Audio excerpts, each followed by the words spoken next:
Bienvenidos, hijos del fuego eterno, al lugar donde la verdad y la magia se encuentran. Salve, buscadores del sol negro, preparaos para adentrarnos en un nuevo misterio.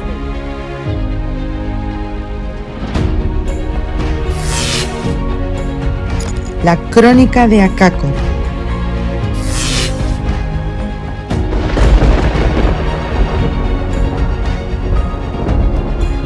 Comencemos. Prefacio de Erich von Däniken. Los científicos no son los únicos en lograr grandes hallazgos al explorar lo desconocido. Karl Brugger, nacido en 1942, tras completar sus estudios en historia contemporánea y en sociología, partió para América del Sur como periodista. Allí tuvo noticias de Acácor. Desde 1974, Brugger es asimismo corresponsal de varias emisoras de radio y de televisión de la República Federal de Alemania. Está considerado actualmente como un especialista en temas indios.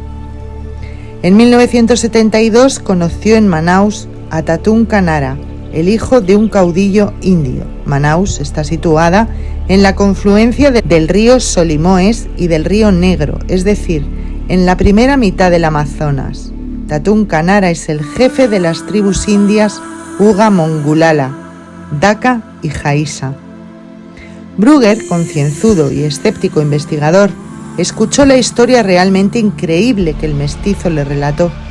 Después de haberla verificado punto por punto, decidió publicar la crónica que había registrado en cinta magnetofónica.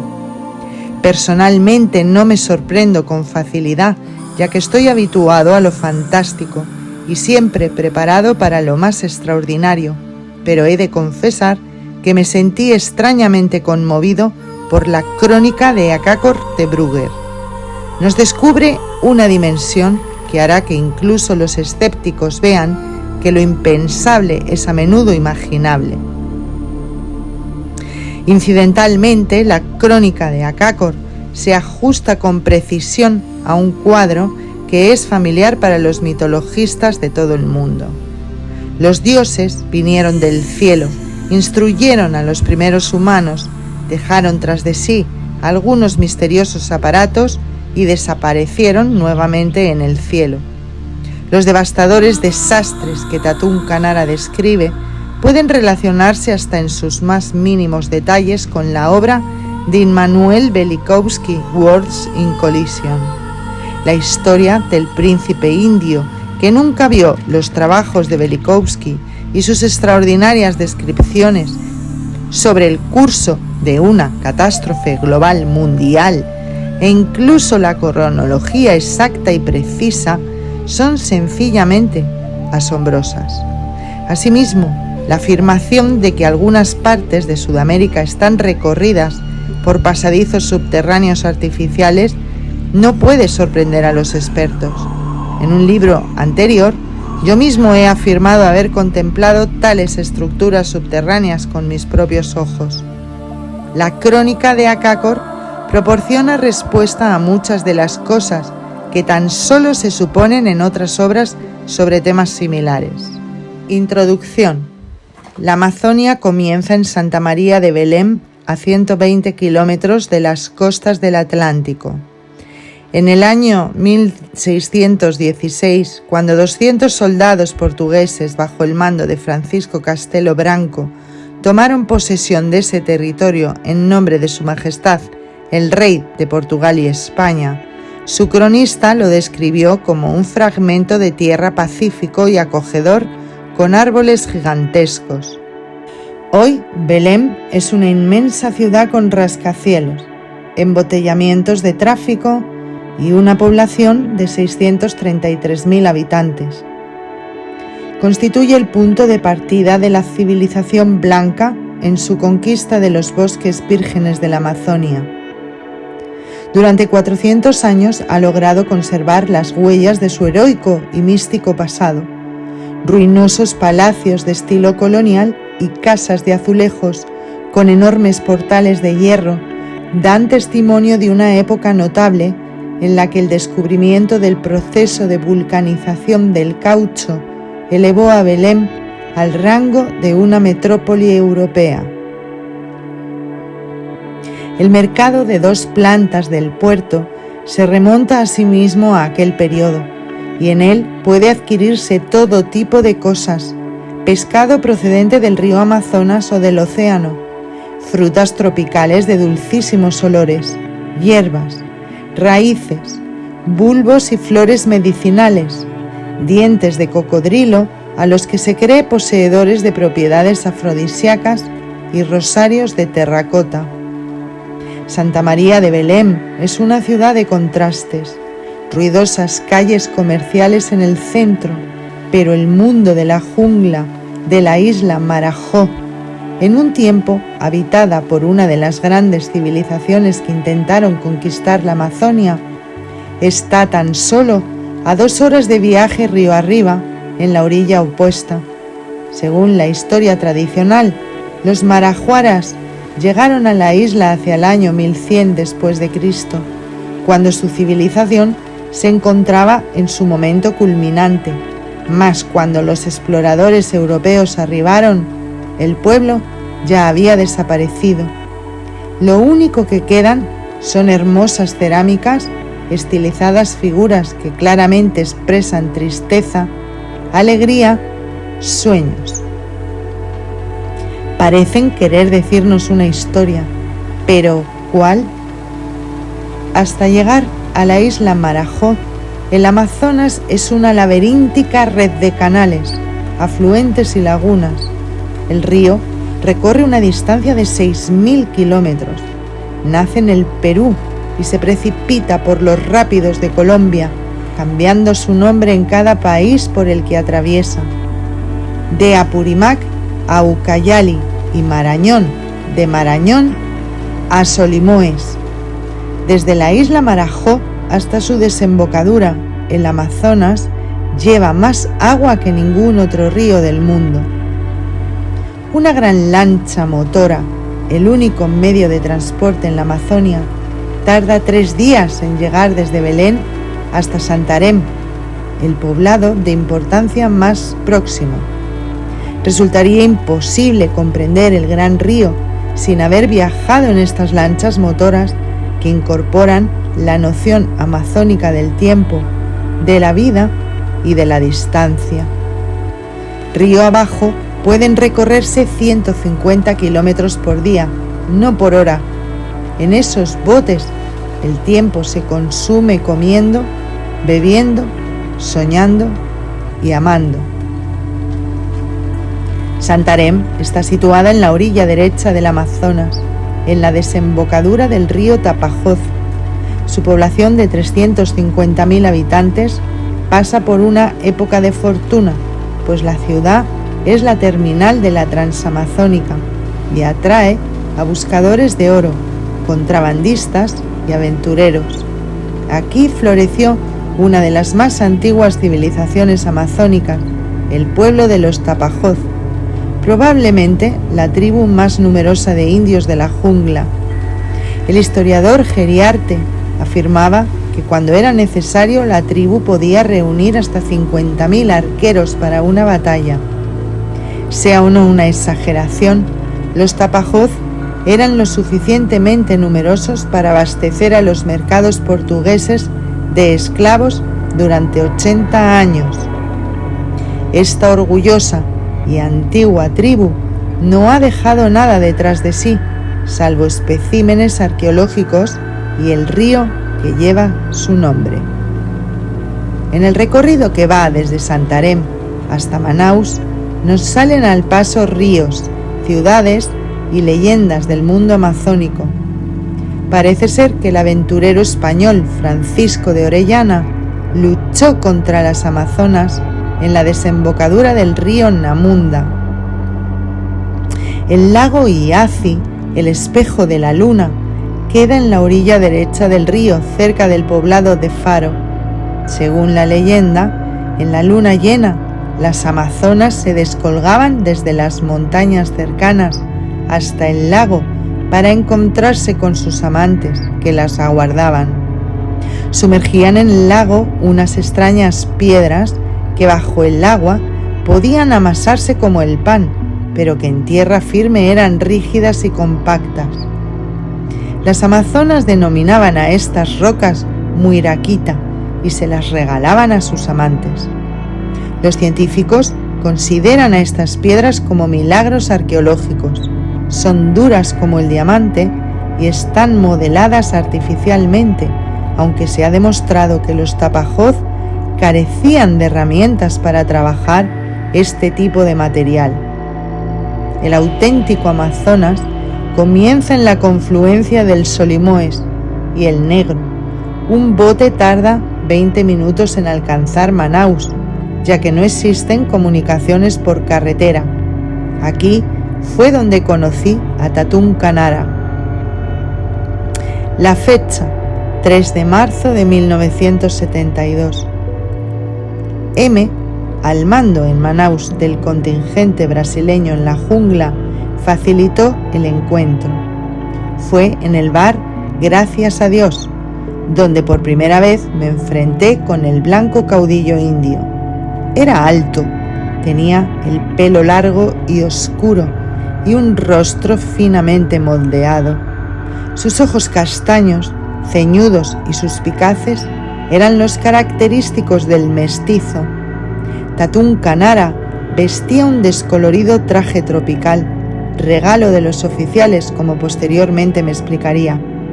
El cinturón de cuero, ancho y con una hebilla de plata, era realmente sorprendente. Los primeros minutos de nuestra conversación fueron difíciles. Con cierta indiferencia, Tatún Kanara expuso en un deficiente alemán sus impresiones de la ciudad blanca, con sus miles de personas, la prisa y la precipitación en las calles, los altos edificios y el ruido insoportable. Solo cuando hubo vencido sus reservas y su suspicacia inicial, me contó la más extraordinaria historia que jamás había escuchado. Tatún Kanara me habló de la tribu de los Uga Mongulala, un pueblo que había sido escogido por los dioses hacía 15.000 años. Describió 2 grandes catástrofes que habían asolado la tierra y habló de Lhasa, el legislador, un hijo de los dioses que gobernó el continente sudamericano, y de sus relaciones con los egipcios, el origen de los incas, la llegada de los godos y una alianza de los indios con 2.000 soldados alemanes. Me habló de gigantescas ciudades de piedra y de los poblados subterráneos de los antepasados divinos, y afirmó que todos estos hechos habían sido registrados en un documento denominado la Crónica de Acácor. La parte más extensa de su historia se refería a la lucha de los indios contra los blancos, contra los españoles y los portugueses, contra los plantadores de caucho, los colonos, los aventureros y los soldados peruanos. Estas luchas habían empujado cada vez más a los Uga Mongulala, cuyo príncipe sostenía ser, hacia los Andes e incluso hacia el interior de los poblados subterráneos. Ahora estaba apelando a sus enemigos más encarnizados, a los hombres blancos, para obtener su ayuda a causa de la inminente extinción de su pueblo. Antes de hablar conmigo, Tatún Kanara había dialogado con importantes funcionarios brasileños del Servicio de Protección India, pero sin éxito. En cualquier caso, esta era su historia. ¿Iba a creérmela o a rechazarla? En el húmedo calor del bar, gracias a Dios, se me reveló un extraño mundo, el cual, de existir, convertiría las leyendas mayas e incas en realidad. El segundo y el tercer encuentro con Tatún Kanara tuvieron lugar en la habitación con aire acondicionado de mi hotel. En un monólogo que se prolongó durante horas y horas, únicamente interrumpido por mis cambios de cinta, me narró la historia de los Uga Mongulala, Las tribus escogidas aliadas desde el año 0 hasta el 12453, es decir, desde 10.481 a.C. hasta 1972, según el calendario de la civilización blanca. Pero mi entusiasmo inicial había desaparecido. La historia parecía demasiado extraordinaria. Otra leyenda más de los bosques, el producto del calor tropical y del efecto místico de la jungla impenetrable. Cuando Tatún Kanara concluyó su relato, yo tenía 12 cintas con un fantástico cuento de hadas. La historia de Tatún Kanara solo comenzó a parecer creíble cuando me reuní de nuevo con mi amigo, el oficial brasileño M. Este formaba parte del segundo departamento, era un miembro del servicio secreto. Conocía a Tatún Kanara desde hacía 4 años y confirmó por lo menos el final de su aventurera historia. El caudillo había salvado las vidas de 12 oficiales brasileños, cuyo avión se había estrellado en la provincia de Arce, conduciéndolos de vuelta a la civilización. Las tribus indias de los Yaminawa y de los Kasinawa reverenciaban a Tatún Kanara como su caudillo, aun cuando él no pertenecía a dichas tribus. Estos hechos estaban documentados en los archivos del servicio secreto brasileño. Decidí realizar algunas averiguaciones más sobre la historia de Tatún Kanara. Mi investigación en Río de Janeiro, Brasilia, Manaus y Río Branco produjo unos resultados sorprendentes. La historia de Tatún Kanara se halla recogida en los periódicos a partir de 1968, cuando por vez primera se menciona a un caudillo indio que salvó las vidas de 12 oficiales. Le fueron concedidos un permiso de trabajo brasileño y un documento de identidad. Según diversos testimonios, el misterioso caudillo habla un deficiente alemán y solo comprende algunas palabras de portugués, pero está familiarizado con varias lenguas indias habladas en las zonas altas del Amazonas. Unas pocas semanas después de su llegada a Manaus, Tatún Kanara desapareció súbitamente sin dejar huella. En 1969 estalló una violenta lucha entre las tribus indias salvajes y los colonos blancos en la provincia fronteriza peruana de Madre de Dios, miserable y desamparada región situada en las laderas orientales de los Andes. Volvía a encarnarse la vieja historia de la Amazonia, una sublevación de los oprimidos contra los opresores, seguida de la victoria de los blancos, sempiternos vencedores. El líder de los indios, quien según los informes de prensa peruanos era conocido como Tatunka, gran serpiente de agua, huyó tras la derrota a territorio brasileño. Con objeto de impedir una repetición de los ataques, el gobierno peruano solicitó del brasileño la extradición, pero las autoridades brasileñas se negaron a cooperar.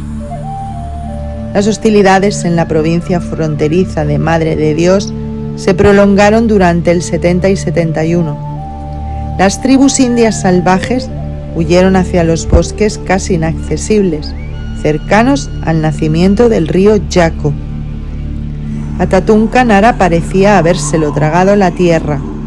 Perú cerró la frontera con Brasil e inició la invasión sistemática de los bosques vírgenes. Según los testigos oculares, los indios peruanos compartieron el destino de sus hermanos brasileños. Fueron asesinados y murieron víctimas de las enfermedades de la civilización blanca. En 1972, Tatún Kanara regresó a la civilización blanca y en el pueblo brasileño de Río Branco se puso en contacto con el obispo católico Grotti. Conjuntamente solicitaron alimentos para los indios del río Yaco en las iglesias de la capital de Acre. Dado que la provincia de Acre había sido considerada como libre de los indios, ni siquiera al obispo se le concedió ayuda estatal. 3 meses después, Monseñor Grotti murió en un misterioso accidente aéreo. Pero Tatún Canara no se rindió. Con la ayuda de los 12 oficiales cuya vida había salvado, entró en contacto con el servicio secreto brasileño. Apeló asimismo al Servicio de Protección de la India, FUNAI, y le habló a N., secretario de la Embajada de la República Federal de Alemania en Brasilia, sobre los 2.000 soldados alemanes que, según sostenía, habían desembarcado en Brasil durante la Segunda Guerra Mundial y estaban todavía vivos en Acácor, la capital de su pueblo. N. no creyó la historia y negó a Tatún Canara todo acceso posterior a la embajada. FUNAI solo accedió a cooperar una vez que muchos de los detalles de la historia de Tatún Canara sobre tribus indias desconocidas de la Amazonia fueron comprobados durante el verano de 1972. El servicio formó una expedición para establecer contacto con los misteriosos Uga Mongulala y dio instrucciones a Tatún Canara para que hiciera todos los preparativos necesarios. Sin embargo, estos planes se vieron interrumpidos por la resistencia de las autoridades locales en la provincia de Acre. Siguiendo instrucciones personales del entonces gobernador Wanderley Dantas, Tatún Canara fue arrestado. Poco después de su extradición a la frontera peruana, sus amigos oficiales lo liberaron de la prisión de Río Branco y lo devolvieron a Manaus, y allí fue donde encontré de nuevo a Tatún Canara. Este encuentro tuvo un desarrollo diferente. Yo había verificado completamente su historia y comparado las grabaciones con materiales existentes en archivos y con informes de historiadores contemporáneos. Algunos puntos eran inexplicables, pero otros muchos seguían siendo todavía increíbles, tales como el de los poblados subterráneos y el desembarco de 2.000 soldados alemanes. Pero era poco probable que todo fuera fabricado. Los datos del oficial M y la historia de Tatún Canara coincidían. En el curso de esta reunión, Tatún Canara repitió una vez más su narración. Sobre un mapa indicó la localización aproximada de Acácor. Describió la ruta de los soldados alemanes desde Marsella hasta el río Purusi. Mencionó los nombres de varios de sus dirigentes. Dibujó varios símbolos de los dioses, en los cuales, al parecer, estaba escrita la crónica de Acácor. Una y otra vez volvía en su conversación sobre aquellos misteriosos antepasados cuya memoria había permanecido eternamente intacta en su pueblo.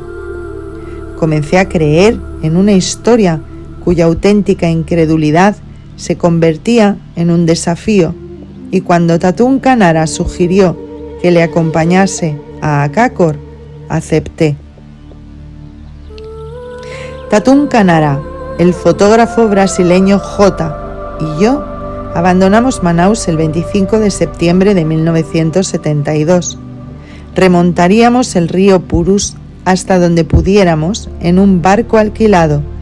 Tomaríamos después una canoa con motor fuera borda y la utilizaríamos para alcanzar la región del nacimiento del río Yaco en la frontera entre Brasil y Perú. Luego continuaríamos a pie por las colinas bajas al pie de los Andes hasta llegar a Acácor. Tiempo necesario para la expedición: 6 semanas. Probable regreso a comienzos de noviembre. Nuestro equipo se componía de hamacas, redes para mosquitos, utensilios de cocina, alimentos, las ropas habituales para la jungla y vendajes médicos. Como armas, un Winchester 44, 2 revólveres, y un rifle de caza y un machete. Además, llevábamos nuestro equipo de filmación, 2 registradoras magnetofónicas y cámaras. Los primeros días fueron muy diferentes de lo que esperábamos. Nada de mosquitos, ni de serpientes de agua, ni de pirañas. El río Purus era como un lago sin orillas. Contemplábamos la jungla sobre el horizonte, con sus misterios ocultos tras una muralla verde. El primer pueblo que alcanzamos fue Sena Madureira, último asentamiento antes de penetrar en las todavía inexploradas regiones fronterizas entre Brasil y Perú. Era un lugar típico de la Amazonia, polvorientas carreteras de arcilla, ruinosas barracas y un desagradable olor a agua estancada. 8 de cada 10 habitantes sufren de beriberi, lepra o malaria. La malnutrición crónica ha dejado a estos seres en un estado de triste resignación. Rodeados por la brutalidad de la inmensidad y aislados de la civilización, dependen principalmente del licor de caña de azúcar, único medio de escapar a una realidad sin esperanza. En un bar nos despedimos de la civilización y nos topamos con un hombre que dice conocer las zonas altas del río Purus. En su búsqueda de oro fue hecho prisionero por los indios Jaisha, una tribu semicivilizada que se asienta en la región del nacimiento del río Chaco. Su relato es desalentador, nos habla y no para sobre rituales caníbales y flechas envenenadas. El 5 de octubre, en Cachoeira Inglesa, cambiamos el bote por la canoa. A partir de aquí, dependemos de Tatún Canara. Los mapas de ordenanza describen el curso del río Yaco, pero solo de una manera imprecisa. Las tribus indias que viven en esta región no tienen aún contactos con la civilización blanca. A Jota y a mí nos domina un sentimiento de incomodidad. ¿Existe, después de todo, un lugar como Acácor? ¿Podemos confiar en Tatún Canara? Pero la aventura se muestra más apremiante que nuestra propia ansiedad. 12 días después de haber dejado Manaus, el paisaje comienza a cambiar. Hasta aquí, el río semejaba un mar terroso sin orillas. Ahora nos deslizamos a través de las lianas por debajo de árboles voladizos. Tras una curva del río, hallamos a un grupo de buscadores que han construido una primitiva factoría sobre la orilla del río y criban la arena de grano grueso con cedazos. Aceptamos su invitación de pasar la noche y escuchar sus extraños relatos sobre indios con el pelo pintado de rojo y azul, con flechas envenenadas. El viaje se convierte en una expedición contra nuestras propias dudas. Nos hallamos a apenas 10 días de nuestro presunto objetivo. La monótona dieta, el esfuerzo físico y el temor a lo desconocido han contribuido cada uno lo suyo. Lo que en Manaus parecía una fantástica aventura se ha convertido ahora en una pesadilla. Principalmente comprendemos que nos gustaría dar la vuelta y olvidarlo todo sobre Acácor antes de que sea demasiado tarde. Todavía no hemos visto a ningún indio. En el horizonte aparecen las primeras cumbres nevadas de los Andes. A nuestras espaldas se extiende el verde mar de las tierras bajas amazónicas. Tatún Canara se prepara para el regreso con su pueblo. En una extraña ceremonia se pinta su cuerpo, rayas rojas en su rostro, amarillo oscuro en el pecho y en las piernas. Ata su pelo por detrás con una cinta de cuero decorada con los extraños símbolos de los Uga Mongulala. El 13 de octubre nos vemos obligados a regresar. Después de un peligroso pasaje sobre rápidos, la canoa es atrapada por un remolino y zozobra. Nuestro equipo de cámaras, empaquetado en cajas, desaparece bajo los densos arbustos de la orilla. La mitad de nuestros alimentos y de las provisiones médicas se han perdido también.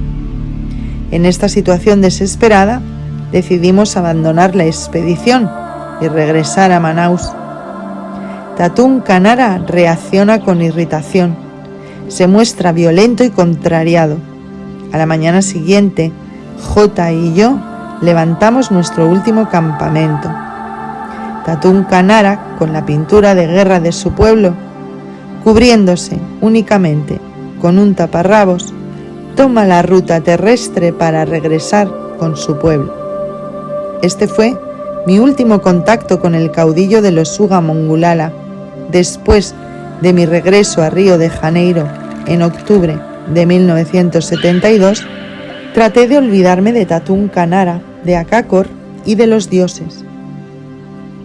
Sería tan solo en el verano del 73 cuando la memoria retornaría. Brasil había iniciado la invasión sistemática de la Amazonia. 12.000 trabajadores estaban construyendo 2 carreteras troncales a través de la todavía inexplorada jungla, cortando una distancia de 7.000 kilómetros. 30 millares de indios tomaron los bulldozers portapires gigantes y huyeron hacia la inmensidad. Había comenzado el último ataque de la Amazonia. Y con ello volvieron a mi mente las viejas leyendas, tan fascinantes y tan místicas como antes.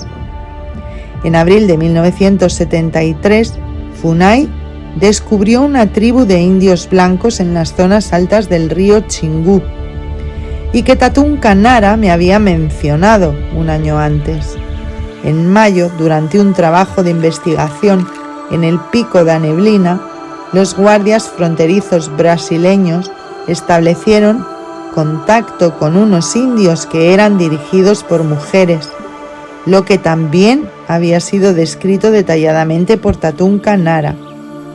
Y finalmente, en junio del 73, varias tribus indias fueron vistas en la región de Acre, que hasta entonces se había supuesto libre de indios. ¿Existe realmente Akakor? Tal vez no exactamente como Tatún Kanara la ha descrito, pero la ciudad es indudablemente real. Después de revisar las cintas grabadas con Tatún Kanara, decidí escribir su historia, con buenas palabras y con lenguaje claro, tal y como especifican los indios. Este libro, La Crónica de Akakor, consta de 5 partes. El libro del jaguar trata de la colonización de la tierra por los dioses y del periodo hasta la segunda catástrofe mundial. El libro del águila abarca el periodo comprendido entre el 6000 y el 11000, según su propio calendario, y describe la llegada de los godos. El tercer libro, el libro de la hormiga, relata la lucha contra los colonizadores españoles y portugueses tras su desembarco en Perú y Brasil. El cuarto y último libro, el libro de la serpiente de agua, describe la llegada de los 2000 soldados alemanes a Akakor y su integración con el pueblo de los Uga Mongulala. Predice asimismo una tercera gran catástrofe. En la quinta parte, apéndice, he resumido los resultados de mi investigación en archivos brasileños y alemanes. La parte principal del libro, la genuina crónica de Akakor, sigue muy de cerca el relato de Tatún Kanara. He tratado de presentarlo tan literal como me ha sido posible, aun cuando los hechos parezcan resumir la historiografía tradicional. He seguido el mismo procedimiento con los mapas y con los dibujos, basándome en los datos proporcionados por Tatún Kanara. Las muestras de escritura fueron realizadas por Tatún Kanara en Manaus. Todas las subsecciones van precedidas de un breve resumen de historiografía tradicional, para así dar al lector una base de comparación, aunque la he restringido a los acontecimientos más importantes en la historia de América del Sur. La tabla cronológica al final del libro ofrece una yuxtaposición del calendario de Acácor con el de la historiografía tradicional. En otra tabla he registrado los nombres probables que la civilización blanca da a las diversas tribus mencionadas en el texto. Las citas de la crónica de Acácor fueron recitadas por Tatún Canara, quien las conocía por tradición. Según él, la crónica real ha sido escrita sobre madera, pieles y posteriormente también sobre pergaminos. Y la guardan los sacerdotes en el Templo del Sol, la mayor herencia de los Uga Mongulala. El obispo Groti fue el único blanco que ha podido contemplarla y tomó varios fragmentos. Tras su misteriosa muerte, los documentos desaparecieron. Tatún Canara piensa que el obispo los ocultó o que se encuentran archivados en el Vaticano. He examinado cuidadosamente toda la información dada en la introducción y en el apéndice para verificar su veracidad. Las citas de los historiadores contemporáneos proceden de fuentes españolas y las traducciones son mías. He añadido mis propias consideraciones en el apéndice con el objeto exclusivo de permitir una mejor comprensión por parte del lector. Por la misma razón, no me he extendido en las teorías sobre astronautas o sobre criaturas divinas como posibles predecesoras de la civilización humana. En este libro se ha puesto el énfasis en la historia y en la civilización de los Uga Mongulala, en contraste con las de los blancos bárbaros. ¿Existe realmente Acácor? ¿Existe una historia escrita de los Uga Mongulala? Mis propias dudas me han hecho dividir el libro en dos partes, estrictamente separadas. En la crónica de Acácor me he limitado a transcribir el relato de Tatún Canara. En el apéndice se contiene el material que he logrado reunir de las respectivas fuentes. Mi propia contribución no es mucha si la comparamos con la historia de un pueblo misterioso, con maestros antiguos, leyes divinas, poblados subterráneos y cosas por el estilo. Es esta una historia que puede tener su origen en una leyenda, pero que todavía puede ser confirmada, y el lector debe decidir por sí mismo si se trata de un relato inteligentemente inventado y basado en los vacíos de la historiografía tradicional o, por el contrario, se trata de un fragmento de historia auténtica, escrita con buenas palabras y con lenguaje claro.